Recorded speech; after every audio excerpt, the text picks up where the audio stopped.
रत्नागिरीच्या चिपळूण गुहागर मार्गावर खड्डेच खड्डे पाहायला मिळतात आणि या खड्ड्यांमुळे अपघातांचं प्रमाण सुद्धा मोठं वाढलेलं आहे। वाहनधारकांना याचा त्रास सहन करावा लागतोय।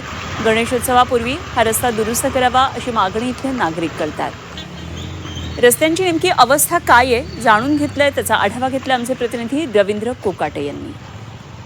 मी सध्या उभा आहे चिपळूण गुहागर या मार्गावरती आहे।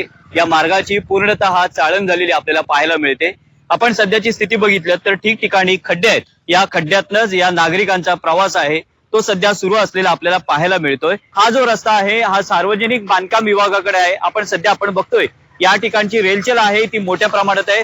वारंवार या ठिकाणचे जे नागरिक आहेत हे या संबंधित प्रशासनाला आहेत, त्यांनी अर्ज केले, सांगतायत वारंवार, तरी सुद्धा या ठिकाणी या रस्त्याकडे प्रशासन आहे हे कानाडोळा करताना आपल्याला पाहायला मिळतंय।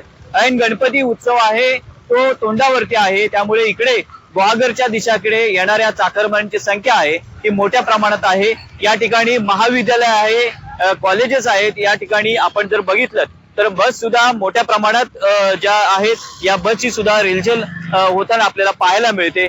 वारंवार या ठिकाणचे नागरिक आहेत ते त्रस्त होत आहेत, प्रशासनाकडे या खड्ड्यांच्या विषयी विचारणा करतात, मात्र प्रशासन आहे हे कानाडोळा करताना आपल्याला पाहायला मिळते। त्यामुळे गणेश उत्सवाच्या आधी या खड्ड्यांची डागडुगी व्हावी यासाठी इथले नागरिक आहेत हे प्रशासनाकडे मागणी करतायत। रवींद्र कोकाटे, झी मीडिया, रत्नागिरी।